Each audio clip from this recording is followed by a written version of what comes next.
नमस्ते दोस्तों, welcome to Yanna investment academy. मैं हूं मयूर फिरोदिया और टैक्स थर्सडे में आपका बहुत स्वागत है दोस्तों। आज हम बात करेंगे ऐसे इनकम के बारे में जिसके ऊपर हमें कोई भी टैक्स देना नहीं पड़ता, यानी मतलब जीरो टैक्स देना पड़ता है। ऐसी तो लिस्ट काफ़ी लंबी चौड़ी है, बट हम आज कवर करेंगे ऐसे 15-16 इनकम के बारे में जो कि टैक्स फ्री होते हैं इंडिविजुअल्स के हाथ में। तो चलिए दोस्तों शुरू करते हैं। सबसे पहला इनकम है एग्रीकल्चर इनकम। जी हाँ दोस्तों, एग्रीकल्चर इनकम में दो सिनेरियोज है कि अगर आपको खाली एग्रीकल्चर इनकम है, एग्रीकल्चर इनकम छोड़ के कोई भी आपको दूसरा इनकम नहीं है, तो जो भी एग्रीकल्चर इनकम आपको होता है वो पूरा के पूरा टैक्स एग्जम्प्ट होता है। बट दूसरे सिनेरियो में अगर आपको एग्रीकल्चर इनकम के साथ में दूसरा भी कुछ इनकम है, जैसे कि सैलरी इनकम है या फिर एफडी का इंटरेस्ट वगैरह है, तो आपका पूरा क्या पूरा एग्रीकल्चर का इनकम एग्जम्प्ट नहीं होता है।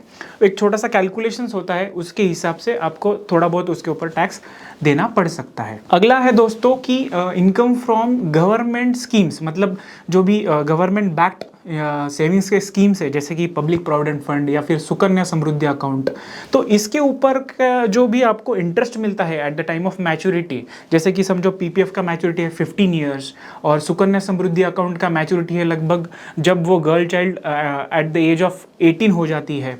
So at the time of maturity हमें जो भी प्रिंसिपल, मतलब हमारा जो इन्वेस्टमेंट वापस मिलता है और जो भी हमें साल साल में जो भी इंटरेस्ट मिलता है वो पूरा क्या पूरा एग्जम्प्ट होता है दोस्तों। अगला है कि जो सैलरी लोगों को स्पेशली मिलता है, जैसे कि एम्प्लॉय प्रोविडेंट फंड, उसके बाद में ग्रेचुटी और उसके बाद में लीव एनकैशमेंट। तो वन बाय वन हम देखेंगे। Interest received on employ provident fund. जी हाँ दोस्तों, हम सब जानते हैं कि हम जो एवरी मंथली एम्प्लॉयर और एम्प्लॉय भी दोनों भी कंट्रीब्यूट करता है एम्प्लॉय प्रोविडेंट फंड के लिए, तो वो जो कंट्रीब्यूशन होता है वो contribution eight the time of retirement और उसके साथ में जो भी हमें इंटरेस्ट आता है वो पूरा क्या पूरा टैक्स एग्जम्प्ट होता है।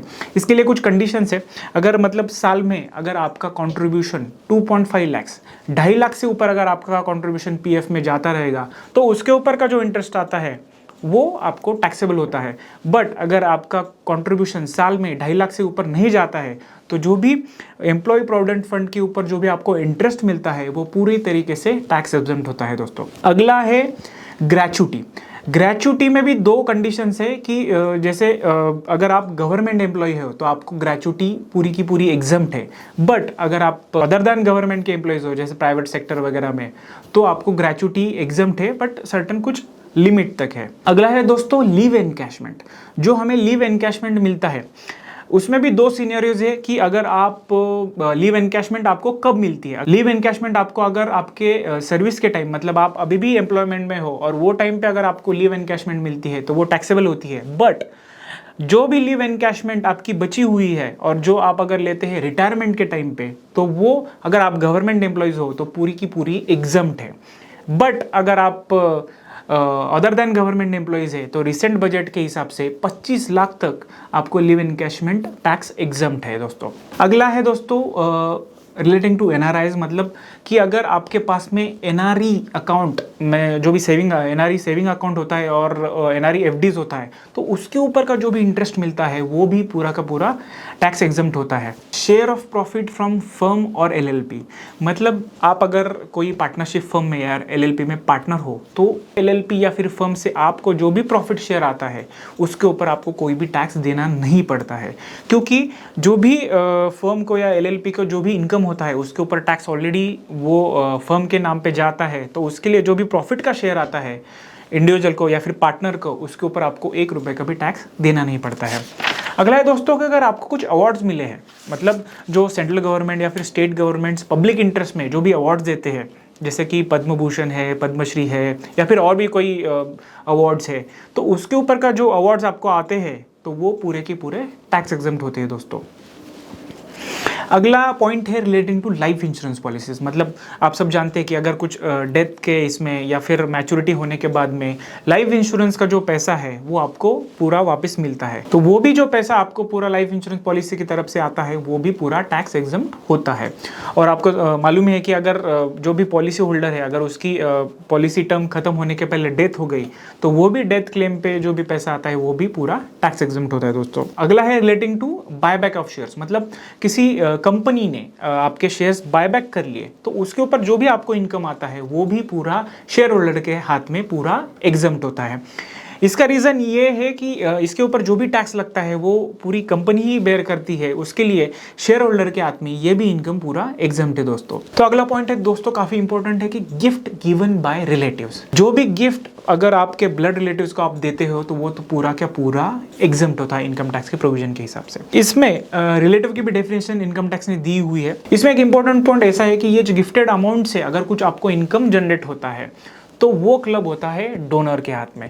फॉर एग्जांपल कि मैंने मेरे वाइफ को या फिर मैंने मेरे चिल्ड्रन को कुछ अगर गिफ्ट दिया और उनको वो गिफ्टेड अमाउंट से कुछ इनकम आता है तो वो मेरे हाथ में क्लब होगा।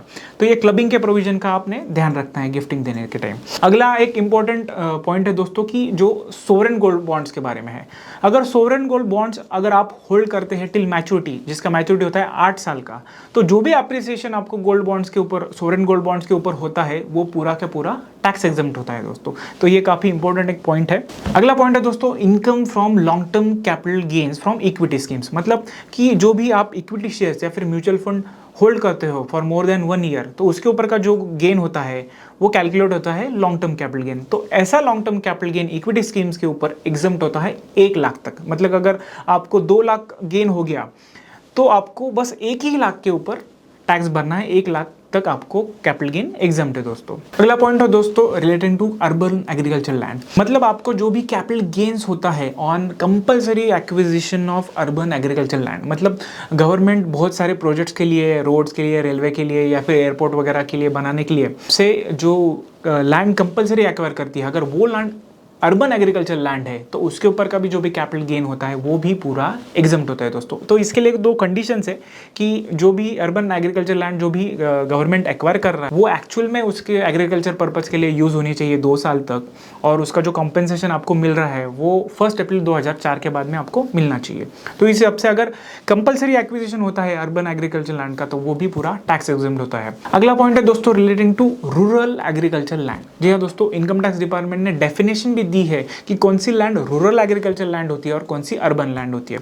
तो अगर आप की जो एग्रीकल्चर लैंड है वो रूरल एग्रीकल्चर लैंड है तो आपको उसके ऊपर जो भी कैपिटल गेन होता है वो पूरा का पूरा टैक्स एग्जम्प्ट होता है दोस्तों। तो आई होप दोस्तों आपको समझ में आ गया रहेगा कि ऐसे कौन से इनकम है जो पूरे टैक्स फ्री है। तो आप देखते हैं कि ये जो भी एग्जम्प्ट इनकम है इसका इनकम टैक्स रिटर्न में डिस्क्लोजर देना मैंडेटरी है।